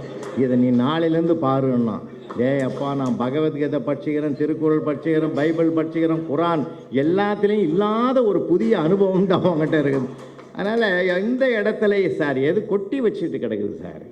நம்ம மகிழ்வதற்கு காரணங்கள் தேடவே வேண்டாம். நம்மக்கிட்ட சுற்றி இருக்கிற நிகழ்வுகளே போதுன்ற நான். நிகழ்வுகளே போதும் சார். நிகழ்வுகளை பார்த்தாலே போதும். அது நம்ம ஒரு வித்தியாசமாக பார்க்குறத விட எப்பயுமே மனம் என்பது கோயிலாக மாறணும். மனம் என்பது கோயில். நம்ம 2வது நம்ம ஒரு இதில் போய் பார்க்குறோம், வெப்சைட்டு ஏகாப்பட்டது இருக்குது. கம்ப்யூட்டருக்குள்ளே நெட்டு உலகத்தில் போய் வெப்சைட் தேடும். நமக்கு மூளைக்குள்ளே கோடிக்கணக்கான வெப்சைட்டை கடவுள் வச்சுருக்கிறோம். ஆனால் அத்தனை வெப்சைட்டில் நம்ம பயன்படுத்துறதில்ல, 2 வெப்சைட்டு தான் பயன்படுத்துகிறோம். ஒன்று இன்பம், இன்னொன்று துன்பம். அதுலேயும் துன்பம்ன்ற வெப்சைட்டை தான் திரும்ப திரும்ப திரும்ப திரும்ப பார்க்குறோம். அதிலேயே உள்ளே போயிடுறோம். அதிலேயே உள்ளே போனதுனால பல சிந்தனைகள் எழுவதற்கு வாய்ப்பே இல்லாமல் இருக்குது. அந்த துன்பத்தை கூட இன்பமாக மாற்றுறன்றது எங்கள் பேராசிரியர் கணேஷ் சிர்சபேசன் ஐயக்கிட்ட தான் நான் கற்றுக்கிட்டோம் பாடம். அவர் யாருன்னு கேட்டிங்கன்னா நகரத்தார் அவர் பேராசிரியர் கணேஷ் சிர்சபேசன். அவர் ஒரு தலை சிறந்த ரொட்டேரியன். அவர் சென்னை அபிராமிபுரம் கிளப்புன்னு நினைக்கிறேன். ஐயா வந்து எப்பயுமே பார்த்தீங்கன்னா தமிழறிஞர் பத்மஸ்ரீ சாலமன் பாப்பையாவுக்கே ஆசிரியர் அவர். ஐயா கூட நான் ஒரு 10 ஆண்டுகள் பயணம் பண்ணேங்க இலக்கிய மேடைகளில். அவ்வளோ மாதிரி ஒரு ஆள் பார்க்கவும் முடியாது. ஒரு 25 வருஷத்துக்கு முந்தி திருமழிசையில் ஒத்தாண்டேஸ்வரர் கோயிலை தாண்டி ஒரு மாரியம்மன் கோயிலுக்கு ஆடி மாதம் பேசுகிறதுக்கு நாங்கள் போகிறோம். ஐயா காரு பின்னாடி நாங்கள் 2 பேரும் உட்காந்துங்கிறோம். முன்னாடி டிரைவர் பேர் பெருமாள், நல்லா ஞாபகம் வச்சுங்க. டிரைவர் பேர் பெருமாள். காரு போகிற வேகத்தில் ஒரு மண் ரோடு, அப்போல்லாம் 20 அடி ரோடு. அப்படி வளைச்சாம் பாருங்க, ஸ்டேரிங் கையில் வந்துடுது. பெருமாள்னா கையில் என்ன வச்சுருப்பார்? சங்கு சக்கரம் வச்சுருப்பார். அவன் ஸ்டேரிங் கையில் வந்த உடனே எங்கள் ஐயா கேட்டார், பெருமாளே கையில் என்ன? சக்கரம் சுவாமின்னு. அவன் இவர் கேட்டார், சங்கு எங்கேன்னார். இன்னும் கொஞ்சம் நேரத்தில் ஊதிடுவாங்க. அதாவது இது எனக்கு அவருக்கு நடந்த உரையாடல் வச்சுங்களேன். அப்போ தான் நான் கேட்டேன், என்ன உயர கையில் பிடிச்சி போகிற நேரத்தில் இப்படி விளையாடுறீங்களே என்ன? இடுக்கண் வருங்கால் நகுகன்னு ஐயன் திருவள்ளுவன் சொன்னது நினைவில் அப்படின்னு பாடம் நடத்த ஆரம்பிச்சிட்டாரு. அதனால் வாழ்க்கையில் 2 கலந்தது தான் வாழ்க்கை. உறவுகள் கிடைக்கிறது ரொம்ப பெரிய விஷயம் சார். உறவுகளையும் நம்ம அரவணைச்சும் போகணும். எப்படின்னா உறவுகளையும் பேதம் காட்டுவோன்னா, நான் என்ன கேட்குறேன்னா, வாழ்வது ஒரு முறை, இனி அடுத்த முறை வருவோமா போவோமா, இதே அம்மா அப்பாவுக்கு, இதே உறவுக்கு, இதே அண்ணன் தம்பிக்கு, இதே மாமா மச்சானுக்கு உறவாக வருவோமான்னு யாரும் எழுதி வைக்க முடியாது. இந்த பிறவி உண்மை. இருக்கிற வரைக்கும் நம்ம சந்தோஷமாக வாழ்வோம், மகிழ்ச்சியை பரிமாறிக்குவோம். அவன் கேட்கட்டா போகிறாங்க, நம்ம கேட்போமே எப்படி இருக்க, நல்லா இருக்கிறேன்னு கேட்போமே. இன்னொருத்தன் வணக்கம் வைக்கணும்னு நம்ம எதிர்பார்க்குறத விட நாம் வணக்கம் வச்சிருவோமே, தானாக சரண்டர் ஆகிடுவான் சார் அவன். எதுக்குமோ நாம் ஒரு முன்னுதாரணமாக மாறணுன்றது தான் எனக்கு பணிவான ஒரு கருத்து. நாம் நாம் எதிர்பார்க்கறத விட எதிர்பார்ப்பு இருக்கிற போது சில ஏமாற்றங்களை சந்திக்க வேண்டியிருக்கும். எதிர்பார்ப்பே இல்லைன்னு வச்சுங்க, இறைவன் கொடுக்குற நேரத்தில் கொடுத்துக்கிட்டே இருப்பான் சார். நம்முடைய இயல்பான பாதையில் நடந்துக்கிட்டே இருந்தோம்னா வாழ்க்கை மிக மிக மகிழ்ச்சியாக இருக்கும். அதனால தான் எப்பயுமே ஒரு சிறப்பு நம்மக்கிட்ட நாம் தான் தேடிக்கணும். அதனால தான் உள்ளம் பெருங்கோயில் ஊனுடம்பு ஆலயம்னார் திருமூலர். நம்முடைய உள்ளத்தை கோயிலாக்கணும். அதில் கோயிலில் வெளியில் கர்ப்ப கிரகத்தில் கடவுள் இருக்கிறானோ இல்லையோ, வீட்டில் இருக்கிற அம்மா அப்பா தான் முதல் கடவுள் என்பது தான் நம்முடைய முன்னோர்கள் சொல்லி வைத்த மிகப்பெரிய செய்தி. உறவுகளை அரவணைப்போம். உறவுகள் அப்படி தான் சார் இருப்பான், நிறைய இடங்களில் இருப்பான் சார். அப்படிலாம் நம்ம பிள்ளைகளை நல்லா வளர்க்கணும்னு தான் நான் அங்கே போகிற இடங்கள்லாம் சொல்லுவேன். நல்ல வார்த்தைகள் சொல்லிக் கொடுக்கணும் சார். சர்வீஸில் இருக்கும்போது 2003 என் தம்பி முறையாக போகணும். அங்கே மதுரைக்கு பக்கத்தில் இறந்துட்டான் சார். இறந்த உடனே மனசு கேட்கல, ஃப்ளைட்டில் போய் ஏர்போர்ட்டில் இறங்கி மாற்றுத்தாவணைக்கு போய் ஒரு மலர் மாலை வாங்கி போய் அவனுக்கு போட்டுட்டு, ஒரே பையன் பிஎஸ்சி செகண்ட் இயர் படிக்கிற பையன் கதறி அழுதான் சார். எனக்கு மனசு கேட்கல, நானும் கலங்கி நிற்கிறேன். அப்படியே எழுந்தான் சார், என்னை கட்டி பிடிச்சிங்கன்னு சொன்னான் சார். பெரியப்பா நீ எல்லாம் இருக்கும்போது அப்பா போயிட்டாரு என்ன சார்.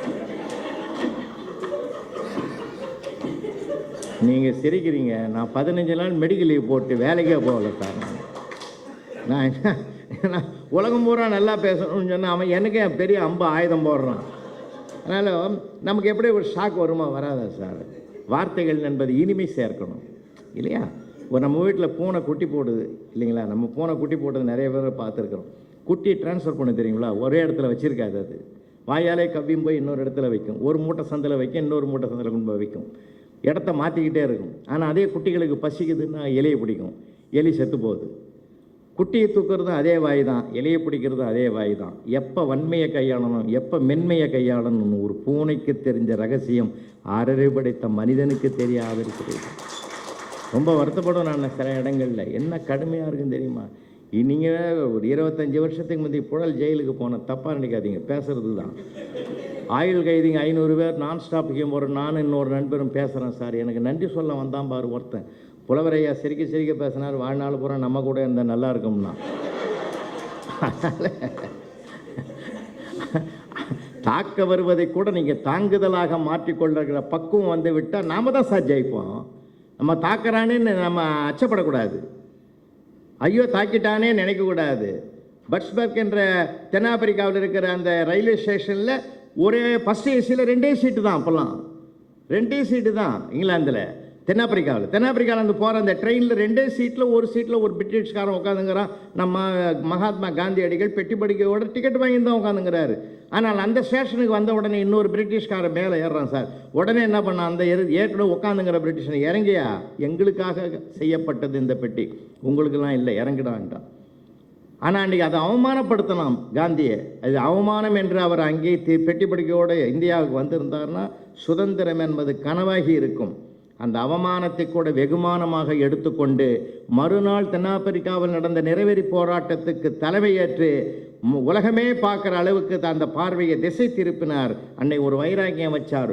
ஒற்றை இந்தியனை ரயில் பெட்டியிலிருந்து இறக்கினார். அத்தனை பிரிட்டிஷ்காரனையும் என் நாட்டிலிருந்து நான் வெளியேற்றுகிறேன்னு சபதம் எடுத்தார்.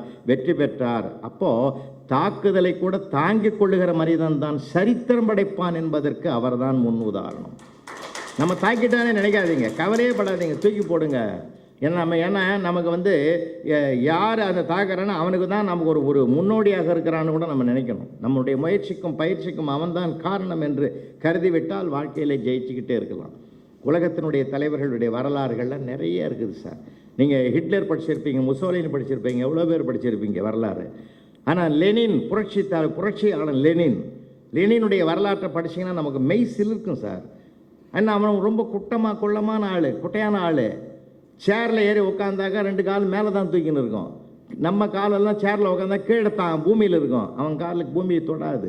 அதையும் ஒருத்தன் கிண்டல் பண்ணான், மிஸ்டர் லெனின் உங்கள் கால்கள் பூமியை தொடவில்லையே, சிரிச்சுக்கிட்டே சொன்னான் லெனின். அதனால் என்ன, என் கைகள் வானத்தை தொடுகிறது பாருன்னா.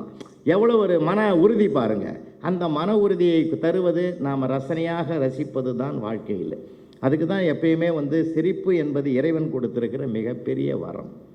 ஏன்னா அது எல்லாருக்கும் கிடையாது. எந்த விலங்குகளுக்காவது இருக்குதா, எந்த பறவைகளுக்காவது இருக்குதா, எந்த மிருகத்துக்கும் எந்த ஜீவராசியும் இல்லாத ஒரு வரத்தை கடவுள் மனிதனுக்கு மட்டும்தான் கொடுத்தான். அதிலே பல பேர் அதை பத்திரமா வச்சுங்கிறான் வாழ்நாள். சில பேர் கேட்குறான் சார், நான் ஏன் எதிர்க்க கேட்டான், நான் எப்பயாவது சிரித்து பார்த்துக்கிறேன். அடா பாவி, இப்படி ஒரு குவாலிஃபிகேஷன் வச்சுங்கிறானே. சிரிக்கிறது என்பது நம்ம சொத்து சார், நம்முடைய மிகப்பெரிய சொத்து. அதனால தான் சொல்கிறேன், எல்லாத்தையும் நம்ம ரசிக்கணும் சார், எல்லாத்தையும் ரசிக்கணும். வாணியம்பாடியில் பேசி முடிச்சுட்டு பாயிண்ட் டு பாயிண்ட் பஸ்ஸில் ராத்திரி 1:30 மணிக்கு வரேன் சார். யாரோ ஒருத்தன் டிக்கெட் வாங்கலை போலுது. அந்த கண்டக்டர் மௌனமாக பார்த்துருக்கலாம். ஒரு வார்த்தை அவனும் உயிரை கையில் பிடிச்சின்னு வரான், அம்மா வேகத்தில் வருது. அப்போது ஒருத்தன் டிக்கெட்டே வாய் திறந்து கேட்டான் கண்டக்டர், எல்லாரும் டிக்கெட்டு வாங்கியாச்சான்னா. நம்மளால் ஒருத்தன் சொன்னான், பஸ்ஸு போகிற வேகத்தை பார்த்தா அப்படி தான் தெரியுதுன்னா. ஏன்னா அவன் என்ன கேட்டான், இவன் என்ன சொல்கிறான் பாருங்க. எல்லா இடங்களிலுமே இருக்கிறது சார். வாழ்விலும் இருக்கிறது, தாழ்விலும் இருக்கிறது, நம்ம சுற்றி அறிவில் இருக்குது, அறியாமையில் இருக்குது, எல்லாமே இருக்குது. இந்த நூற்றாண்டில் நாங்கள் படுற பாடு பெரும்பாடு. அந்த காலத்தில் ஒரு ஆங்கிலத்தில் ஒரு வார்த்தை புரியலைன்னா, அர்த்தம் தெரியலைன்னா தமிழில் ஒரு வார்த்தை சொல்லி அதை புரிய வச்சாங்க. இப்போ தமிழில் ஒரு வார்த்தைக்கு அர்த்தம் தெரியலைன்னா இங்கிலீஷில் சொல்லி தான் அவனுக்கு புரிய வைக்கிற காலம் தலைகீழ வந்துட்டோம் இப்போ நாம்.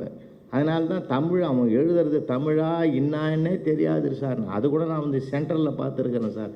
பேப்பர் வேல்யூஷன் தான் நாங்கள் போவோம். நான் ஒரு தடவை கும்பகோணத்தில் பேப்பர் வேல்யூஷன் நடக்குது. நான் தான் சீஃப் எக்ஸாமினர். நான் என் கீழே 10 பேர் பேப்பர் திருத்துறான். நான் சொன்னேன், இது நாகர்கோயில் பார்டர்லேருந்து வந்துக்கிற பேப்பர்ரா, அப்பப்போ அந்த மலையாளம்லாம் கொஞ்சம் கலந்துருக்கும், கேரளா பார்டரு, அதனால் அது மலையாளம் இதெல்லாம் கலந்துருக்கும், தமிழும் மலையாளம் கலந்துருக்கணும், நீங்கள் தமிழில் படித்து புரிஞ்சு டிக் அடிச்சு அதுக்கு தகுந்த மாதிரி மார்க்கை போடு அட்ஜஸ்ட் பண்ணினேன். சரின்ட்டாங்க சார். 3வது ரோவிலேருந்து ஒரு ஆள் சாருன்னா, நான் இப்போ தானே சொல்லி முடித்தேன், அதுக்குள்ளேயா சந்தேகம், அட்ஜஸ்ட் பண்ணி போடு, ஒன்றும் கவலை இல்லைன்னு. 2 நாள் பேப்பர் திருத்தி ஓடிச்சிங்க. 3வது நாள் பியூனு அங்கேருந்து அந்த ஒவ்வொரு ஹாலாக தேடிக்கின்னு வரான்.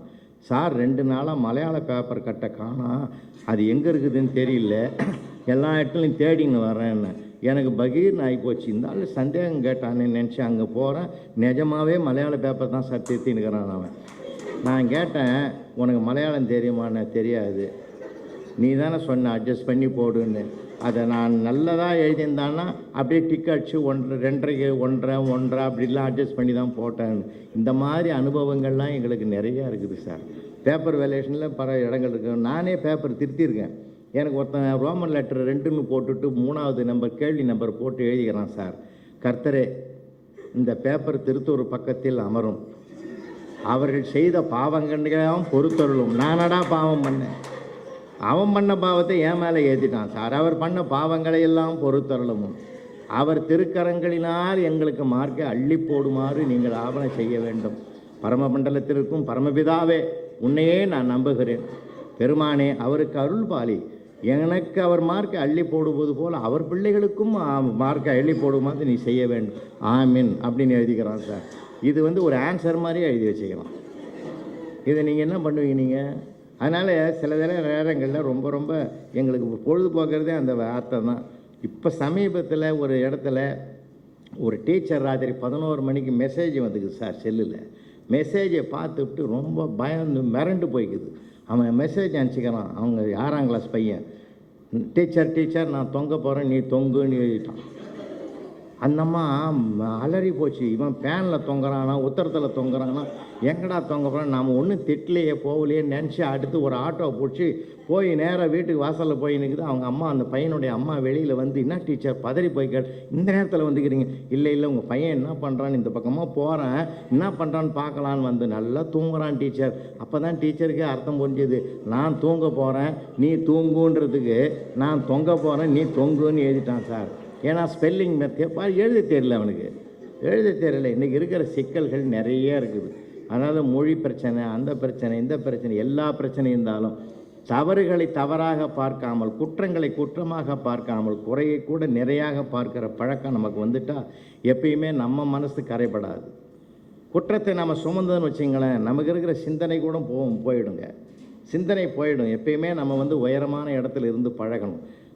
தரையில் போகிற வாத்து கூட அப்பப்போ குரல் கொடுக்கும். அந்த குரலை கண்ணை மூடிக்கிட்டு காதால் மட்டும் கேளுங்க, ரிப்போர்ட் பண்ணுற மாதிரியே இருக்கும்.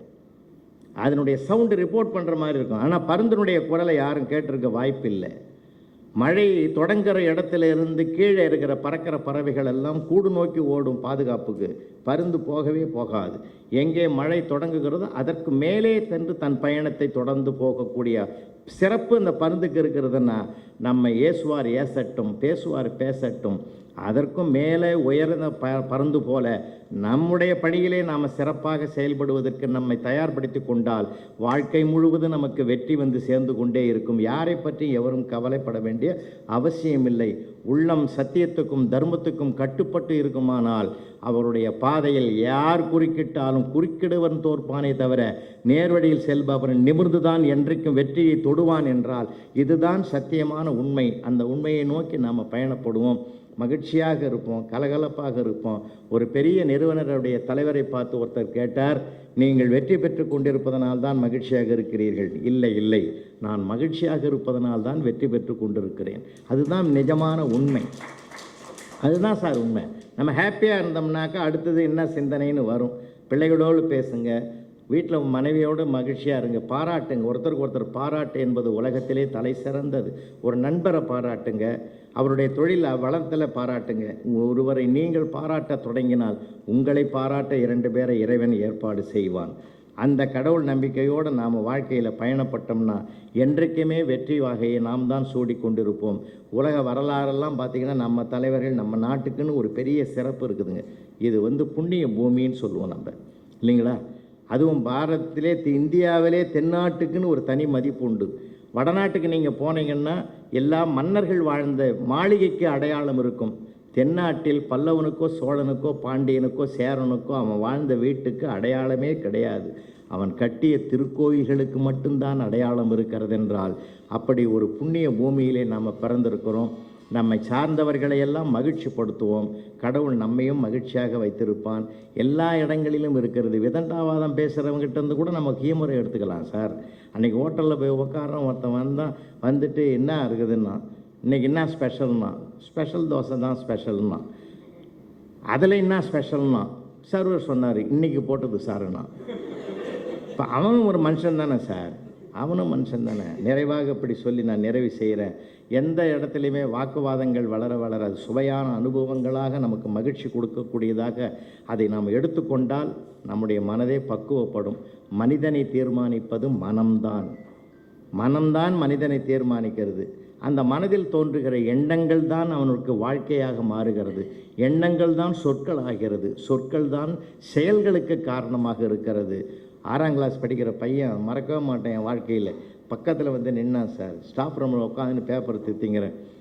வேற ஒரு பேப்பர் தித்தி வந்தான், வந்து கை கட்டினான். கை கட்டாதுன்னு எத்தனை தடவை சொல்லிக்கிறேன், நேராக நில்லு. சரி சார் நிற்கிறேன் சார். இப்போ எதுக்கடா வந்து நிற்கிறேன்னு. ஒன்றும் இல்லை சார், இந்த பள்ளிக்கூடத்துலேயும் நீங்கள் ரொம்ப நல்லவர்னு எல்லாம் பேசிக்கிறாங்க, அதுக்கு என்னப்பா அவசியம் திடீர்னு வந்து சொல்கிற? அதெல்லாம் ஒன்றும் இல்லை சார், ஒன்றும் இல்லை சார். நீங்கள் நேற்று எனக்கு பேப்பர் திருத்தி கொடுத்தீங்கல்ல, அதில் 33 மார்க் போட்டுக்கிறீங்க சார். உங்கள் பொண்ணான கையால் ஒரு 2 போட்டிங்கன்னா என் வம்சத்திலே பாஸ் பண்ண சந்தோஷம் வந்துடும்னா. இது எந்த வம்சமோ, சூரிய வம்சமோ சந்திர வம்சமோன்னு நினச்சி நான் மனசுக்குள்ளே பயந்தேன். அந்த நேரம் பார்த்தா அவனை சப்போர்ட் பண்ணுறதுக்கு இன்னொருத்தன் வந்துட்டான் சார். என்னடா ஐயா கிட்ட பேசுகிறா, அவர் யார் தெரியுமா, டிவிலாம் வருவார், ரேடியோவில் பேசுவார், உலக நாடுகள்லாம் போகிறாரு. அவரை போய் டேய் நான் போய் ஐயாவை பற்றி இது பண்ணுவேன்னாடா, அவர்கிட்ட 2 மார்க் கேட்டியா, அவர் தகுதின்னா பெருமைன்னா போய் 2 கேட்குறேன். நீ கேட்டது 2ஆக இருந்தாலும் அவர் பெருமை கரெக்டாக 5 போடுவார், கம்முனரு அப்படின்னு அவனை சமாதானப்படுத்திட்டான் சார். எனக்கு பகீர்னு ஆகி போச்சு. 2க்கே வழியிலும் தான் விட்டேன். 5 மார்க்குக்கு ஒன்றாட்டோம். அப்புறம் என்ன பார்த்து சொல்கிறான் சார், போடு சார் சின்ன பையன், பாஸ் பண்ணிட்டுனா வேலைக்காக போக போகிறான் அப்படின்னு என்கிட்ட வேதாந்தம் பேசிட்டு அப்புறம் சொல்கிறான் சார், இன்றைக்கி இருக்கிறவன் நாளைக்கு இல்லை சார், போடுன்னா சார். என்னை மிரட்டுறானா உருட்டுறானா என்ன பண்ணுறான்னே தெரியல சார். அங்கே இங்கே அரை மார்க் போட்டு அட்ஜஸ்ட் பண்ணி 33 38 ஆக்கி அவன் கையில் கொடுத்தேன் சார். பேப்பரை வாங்கி 2வது சப்போர்ட் பண்ண வந்தவன் அவனை பார்த்து சொன்னான், உன் புண்ணியத்தில் நான் பாஸ் ஆகிட்டேன்டான்ட்டு போகிறான் சார். போட்டது நான், புண்ணியம் அவனுக்கு. இதுதான் பிரபஞ்சம், இதுதான் உலகம், இதுதான் மானுட வாழ்க்கை. 1000 பிரச்சனைகள் இருந்தாலும் அதில் மகிழ்வதற்கு என்ற ஒரு பகுதி இருக்கும். அந்த மகிழ்ச்சியை நாம் தேட முயற்சி செய்தால், நம்முடைய மனம் மகிழ்ச்சியால் நிரம்பினால் எப்பொழுதும் நம்முடைய வாழ்க்கை மறந்து கொண்டே வரும். நன்றி.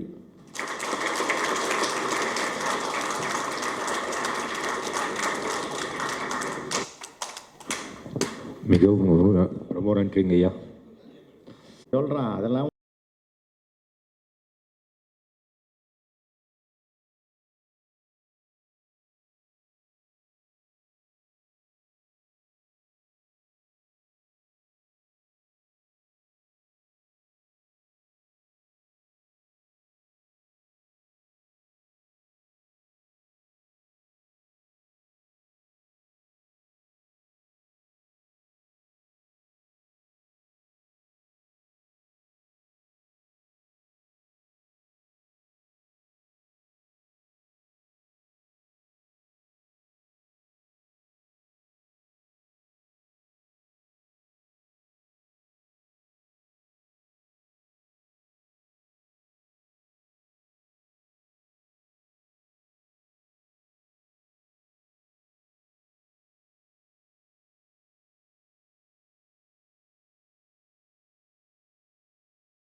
ஒன்றும் இல்லை சார்.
அப்படி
ஒரு 3வது உலக யுத்தமாக அது மாறுச்சுன்னா உன்ன மாதிரி ஒரு வாத்தியார் பாடம் எழுதிடுவான்.